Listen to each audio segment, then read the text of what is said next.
तानाशाही नहीं चलेगी, चोर बाजारी नहीं चलेगी, तानाशाही नहीं चलेगी, माइनिंग माफिया। तो सांबा के लोगों को ना पर्ची दी जा रही है, ना यहाँ से माल उठ रहा है, और माल कहाँ से उठ रहा है, पर्ची कहाँ की दी जा रही है। मगर इसका जो एडमिनिस्ट्रेशन का काम है कि इसकी स्पष्ट जो भी करना है उनका काम है। और हम चाहते हैं कि हमारे नौजवानों को जल्द से जल्द सांबा की पर्ची माइनिंग की दी जाए, क्योंकि वो आसानी से अपना काम गुजारा चला सकें। क्योंकि टिप्पर और ट्रैक्टर वालों की किस्तें बैंकों की 4-4, 5-5 ड्यू हैं, मगर उस पर कोई बात नहीं कर रहा। अगर बंद करना है सांबा से चिट्टा, आए दिन हमारे नौजवान मर रहे हैं, मगर उस पर एडमिनिस्ट्रेशन सोया हुआ है, मगर उसके खिलाफ कोई बात नहीं करता। मैं चाहता हूं कि हमारे नौजवानों को भड़काया ना जाए, क्यों हमारे लड़कों को काम करना दिया जाए जो कि अपने घर का गुजारा चला सकें आसानी से। और नहीं तो अगर ऐसा नहीं किया गया तो हमारी पर्ची नहीं दी गई हमें, तो हम रोडों को बंद करेंगे और हम पूरे जोरों शोरों से डीएमओ साहब के खिलाफ प्रदर्शन करेंगे। क्योंकि हम टिप्पर वालों और ट्रैक्टर वालों की आवाज को दबने नहीं देंगे, क्योंकि हमें 2-3 साल से हम खज्जल हो रहे हैं, मगर हमारी कोई सुध लेने वाला नहीं। हमें उम्मीद थी, हमारी सरकार बनी थी, हमारे चीफ मिनिस्टर साहब बने थे, और हमारे माइनिंग के जो डिप्टी सीएम सुरेंद्र चौधरी, हमें बहुत उम्मीद थी कि हमारे नौजवानों की बात को बुलंद करेंगे। और मैं मीडिया का शुक्रिया अदा करता हूं, जो थर्ड पिलर है वो हमारी आवाज को बुलंद ये करते हैं। और एलजी साहब से अपील करते हैं कि जल्द से जल्द सांबा के लोगों से भेदभाव करना बंद करो और जल्द से जल्द माइनिंग की पर्ची शुरू करो, नहीं तो आने वाले दिनों में आपको इसका हर्जाना भुगतना पड़ेगा। और मैं फिर से एक बार अपने नौजवानों को कहता हूं कि हम जब भी आपकी कॉल आएगी हम आपके साथ हैं। भी कोई लोगों को दिक्कत बनती थी, कोई प्रोटेस्ट होते थे, प्रेस कॉन्फ्रेंस होती थी, उन मसलों को सुनकर हल किया जाता था।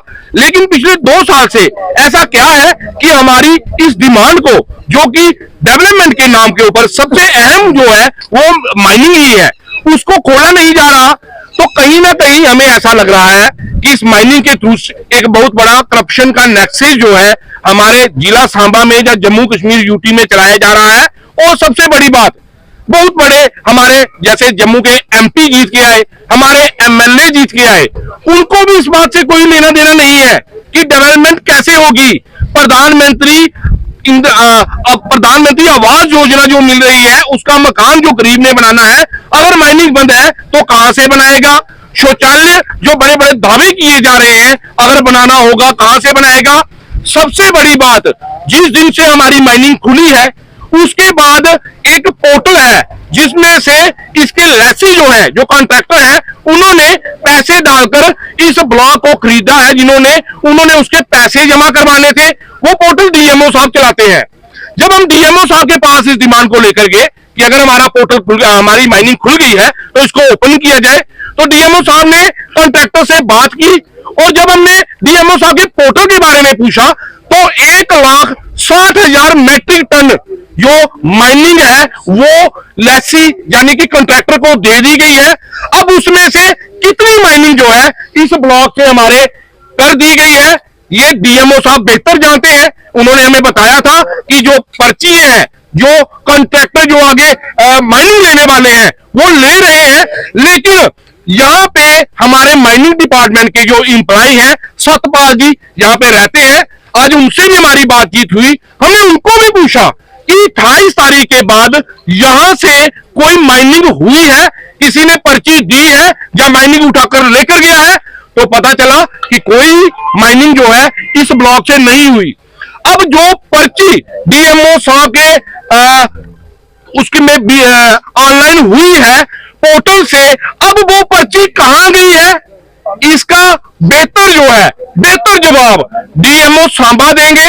अगर वो पर्ची गई है, अगर हम पर्ची लेते हैं तो हमारी पर्ची के ऊपर टाइम मेंशन किया जाता है कि सांबा वाले 1 घंटे में स्पॉट के ऊपर पहुंचकर इसको खाली करेंगे।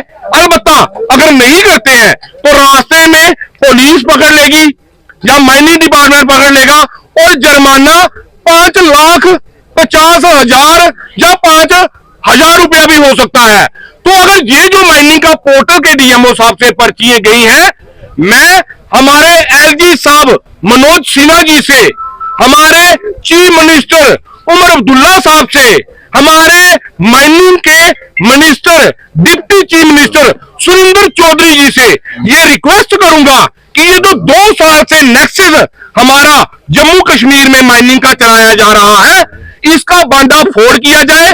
आखिरकार कौन सी ऐसी शक्तियां हैं जो इस माइनिंग के पैसे को लूट खसूट कर रही हैं, और कौन से ऐसे लोग हैं जो माइनिंग को सोने से ज्यादा महंगा कर सोने को, सुनार को पैसे देकर हम सोना खरीद रहे हैं, लेकिन पैसे देकर माइनिंग नहीं खरीदी जा रही।